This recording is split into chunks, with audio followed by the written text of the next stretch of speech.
अस्सलाम वालेकुम नाजरीन, और न्यूज़ के साथ मैं हूं अनीला किरण। खबर शामिल करते हैं कराची से।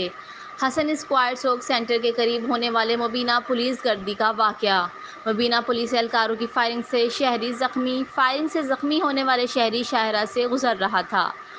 पुलिस एहलकार ने शहरी को ज़बरदस्ती रोका और सीने पर फायर कर दिया। कुछ ही फासले पर खड़े लोग सारा माजरा देख रहे थे।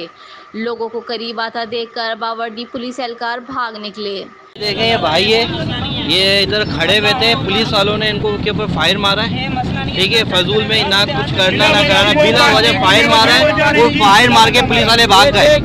ये देखो फायर मार। इत्तला मिलने पर रेस्क्यू इदारे की एम्बुलेंस मौके पर पहुंची। रेस्क्यू इदारे के रजाकार जख्मी को एम्बुलेंस में डालकर अस्पताल ले गए। वाक़या थाना PIB थाने की हुदूद में पेश आया।